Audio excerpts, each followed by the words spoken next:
Hello everyone, my name is Danita Costello and here's my demonstration for Nearpod.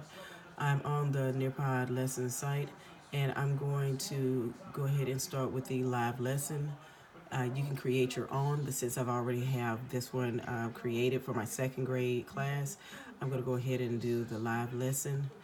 And here you see the first thing that pops up is the code for the students to input into their Kindles or laptops or whatever form of technology they're going to be using.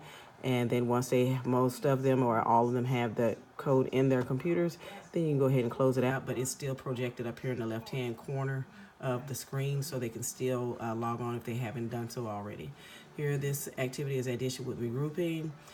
Here, for this one, this is a draw it slide where the students can actually draw it, and they have on their screens the markers, highlighters, and things like that that they could use.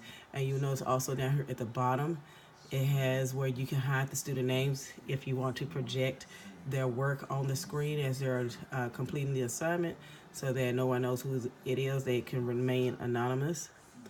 Over here, and I'm sorry, it also shows you over here how many students have already answered the question.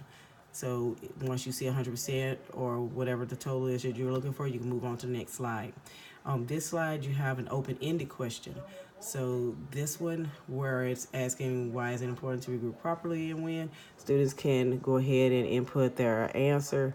And then when you have, for this one be 100% for me, then we'll move on to the next slide. This slide here is a collaboration piece.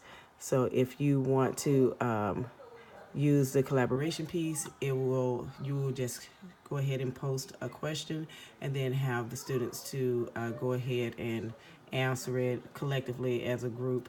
And this right here, you have to activate this one here. So let's see.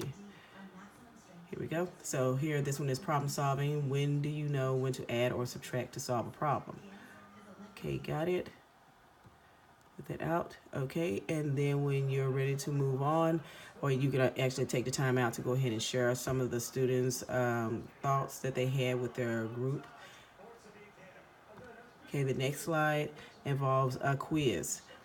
And this one where you already choose the correct answer when you're creating the activity, and then you have the students to go ahead and answer, and it'll show you how many selected A, B, or C. And you can have as many answer choices as you want or as few as you want. And for this last one, it is a poll, and you would have the students, for this one is a countdown. So there's a timer attached to it, and then after 4 minutes for this one, then it's going to go ahead and close out the question where they won't be able to answer anymore. And so this is a poll, so they have a choice to answer this question. It's not actually looking for a number answer. It actually just wants to know what are the steps that they would use to solve it. And this is the demonstration for Nearpod.